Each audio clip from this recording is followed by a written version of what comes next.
Bismillahirrahmanirrahim. Elhamdülillahi Rabbil alemin. Eşhedü en la ilahe illallah vahdehu la şerike leh. Ve eşhedü enne Muhammeden abduhu ve rasuluh. Sallallahu aleyhi ve ala alihi ve sahbihi ecmain. Hadislar o'quvimizni davom etamiz. Hamda bugungi hadisimiz 1020-hadis. G'an ibn Umar radhiyallohu anhu, Abdullah ibn Umar, Alloh ularning ikkisidan da atisidan da ondan da rozi bo'lsin, aytdi.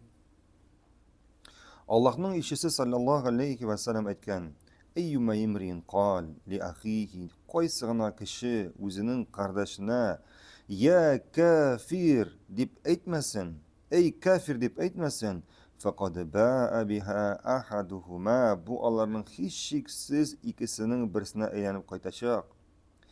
İn kana kama qala ve illa raca'at alayhi. Agar u aytgan kishi, o'zining qardashina aytgan kishi kafir, sen kafir deb aytgan kishi shundaqda kafir ekan, demak u kafir bo'lib qolashaq. Lekin u yolg'ishdi ekan, 1% qamanda, 0.5% qam yolg'ishdi ekan, bu kishi kafir tugul ekan, bu aning o'zina aylanib qaytashaq. Bu aning o'zina aylanib qaytashaq, bu so'zlarning ma'nosi u o'zi kafirga aylanashaq. Ul o'zi kafirga aylanashaq, Alloh taolo o'zi saqlasin. Va fi rivoyatin ala akhar, ikkinchi rivoyatda ikkinchisini aylanib qaytashaq keladi. Shayx rahimahulloh bu hadisni tafsirlab aytadi: fi hadal hadis, bu hadisda dalilun ala vujubi tawarrughi an takfiri li ghayri biduni burhan min kitabi aw sunnati aw ijma'i ma'al fahmi sahaba. Yani vacib bo'lib turadi. Har bir musulmonga vacib bo'lib turadi o'zingni takfirdan ozod etuv. Takfirdan ozod etuv narsa u takfir kishiga sen kafir deb aytuv, kishini kufrlikda g'ayiblav. Ozod etuv bori tik oning burhoni bo'lmasa. Burhan u narsa op-ochiq dalili Allohning kitobidan, ya endi payg'ambarning sunnatidan, ya endi olimlarimizning icma, yani birden sözü haminde şunda elbette bulurga teş narsa sahabelerinin anlağı. Sahabelerinin anlağı.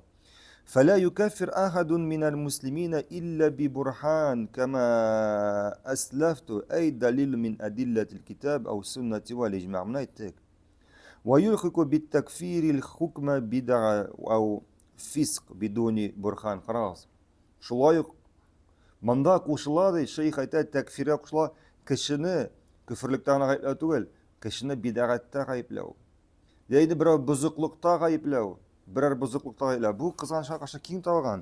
Biz aytamiz ko'p bugunda ko'p darslar yozdiramiz, kishini kufrlikda g'ayiblarga yaramaydi deb, kufrlikda g'ayiblarga yaramaydi deb. Lekin ixtibor etsak, ko'p musulmonlar bugun bir-birini bid'atda g'ayiblaydi. Ko'p musulmonlar bugun bir-birini buzuqlikda, fasiqlik, bu gunohli kishi, bu buzuqlik, bu shunday, bu teginday. Dalilsiz. بدون برهان فإنه لا يجوز لما فيه من الظلم لغير الذي يعود بآله على الظالم يوم يقتص الله للمظلوم من الظالم. Çünkü bu zulümlük. Kishini nidadir g'ayiblaw, bu zulmlik. Ham bu hech shaksiz anga aylanib qaytashaq. Hatto bu dunyoda aylanib qaytmasa da qiyomat kunida hech shaksiz aylanacak ham shu zulmligi uchun Alloh subhanahu taolo ondan namozlarin, ro'zalarin, sadaqalarin, boshqa narsalarin, boshqa amallarin olib shu zulmlik keltirgan kishiga qaytarib berashak. Yarar. Şuna göre bu hadisni tamamlab, qisqacha qilganda kishini takfirda g'ayiblarga yaramay. Op-ochiq dalil bo'lmaycha. Hatto op-ochiq dalil bo'lsa da buni har bir kishi ishlay olmay. Mana ilm egalariga ishlay oladi. Chunki biz bilan Xatrism Riyadus Solihinda aytdik, shayxlarning so'zlari, yo'qmasam Shayx Faysal al-Mubarakning so'zlari Şulay bulurga mümkün. Eğer bu vazifani o'zine g'odiy kishi olayken, bizning shekilli g'odiy kishilar olayken, g'ilimsiz, yani g'ilim narsa u? Qachon kishi Allohning kitobini bile, Peygamber'in sünnetini bile. Kim bugün Allah'ın kitabını bile? Allah'ın kitabını bile ol her bir ayetini bilip, yatlap, onunla amel kılıp, onun tefsirin, tevilini anlap, Peygamber'in sünnetini bilip, sahabelerin anlavını bilip, kaysınız bugün şunu bile? Hem şunu şeyh aytıyınca rahimekullah, eğer bugün şunday gadi kişi bu vazifanı özüne alayken, ol küfürlük bulmagan жерде bu küfürlük diyecek. Yani kirisince küfürlük bulgan жерде bu küfürlük değil diyecek. Bir şeyden ikinci şeyde gidecek. Şuna göre bu büyük mühim mesele. Mesela birinci mesele. İkinci mesele bu kişiye karata. Sen zulümlük yasıysın bu kişiye karata. Mesela birinci. Andan da korkunç nerse. Hem bu zulümlük أنت ما فهمتني قبل الدرس أنا قلت إيش ما فهمتني فهمت خلاص يعني نرسى بلا شغل Sina Allah Subhanahu Teala kıyamet günde senden bu cezanı alacak. Bu zulümlük için senden cezasını alacak. Eli andan da korkunuşu eğer sen yalgışsan bu küfürlük senin üzerine ilanıp kaçacak. Galimler bize bunun manası sen bu dünyadan kafir bulup gideceksin. Allah saklasın. Kafir nerse o? Küfürlük bulup küfürlük iyesi bulup gitti. O мәңгілік utqalagu. Мәңгілік utqalagu. Ничегінде sen şulaytırıp özünün imanın bilen oynayısın. Özünün imanın bilen oynayısın. Onga, solga, mınsı kafir, mınsı tigilay deb aytasın. Ey yalgışsan. Bilimin bulmagan keliş. Kimdir aytgan? Aha kimdir aytgan bu kafir deb sen şunasın bu kişi kafir. Niçin sen şundan korkmaysın? Ey yalgışsan. 99%'ga hak bul, 1%ga yalgışsan da sen bit. Bu bit küfürlük özüne aylanıp qadaşak. Hem aytgancha galimler aytgancha sen özün kafir bulmuşa ölüp gitmeyeceksin. Allah saklasın. Şuna göre bu amelni bik sak bulara kerak. Sak bu buna delil, ilim bulmuşa bunda kişini küfürlükte gayıplao bik korkunç. Birinci mesele. Şuna şeyh aytdı. Bid'atta gayıplao, fısıklıkta gayıplao. Şunda kira. Hem yağışmasam İbnül Qayyim'nin sözleri. Eğer kişini bir Müslüman, ikinci bir Müslümanını gayıplıyken birer nesede.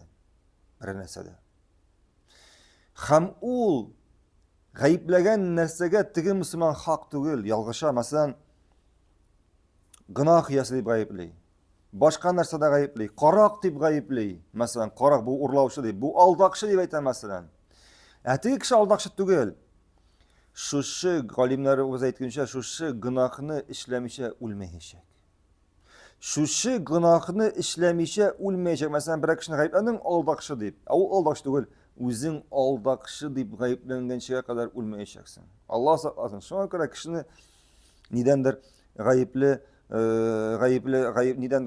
gayıplardan sakla gerek. Mesela üçüncü hem ahırgı mesele. Şuna göre kaldırsın kişilerini. Kaldır. Niye sen kişiler bilen meşgul? Niye kişiler bilen kişiler bilen şıgıllanesin? Özün bilen şıgıllan. Özüne ihtisap yasa, özüne hesap yasa, özünün amellerini qara. Galimlerce kişi bilen şıgıllangan kişi özünün gözünde burananı görmüşe, kubisince ise kişinin gözünde şırpını göre. Özünün gözünde burananı görmüşe, kişinin gözünde şırpını göre. Şuna göre kişi bilen şıgıllanmasın. Kaldır sinalarını. Kıyamet günde Allah Subhanahu ve Teala senden soramayacak Muhammed'in namazını ne deyip, Hadice'nin urazasını ne deyip, Mındik hanımın bu kardeşinin amellerini ne deyip soramayacak senden. Niye bu kadın günah kıldı? Niye bu kardeş bulayışa deyip soramayacak? Allah Teala senden nerse sorayacak? Nerse sen işledin deyip. Nerse sen işledin hem senin kulun aslında bulgan kişiler Allah sana tapşıran kişiler nerse işledi deyip şunu senden Allah sırayacak. Şuna göre özünün hesap yasa. Hem Ali İbn Talib aytgancha bu dünyada hesap var, bu dünyada amel var. Hesap yok. Ahirette hesap var, amel yok. Şuna göre bu dünyada amel kılıp özüne hesap yasa. Bugün ben nerse işledim? Kıyamet günü için. Bugün ben nerse işledim? Allah benim günahlarımı kişirir için. Bugün ben nerse işledim? Allah bana rıza bulur için. Men kişke ölüp gitsem, men cennetke legecekmem, benim günah amellerim nindi? Allah beni kişirecek mi? Min fırsatlar kıldın mı? Şunu aytıp özüne hesap yasa. Barakallahu fikum. Allahu alem.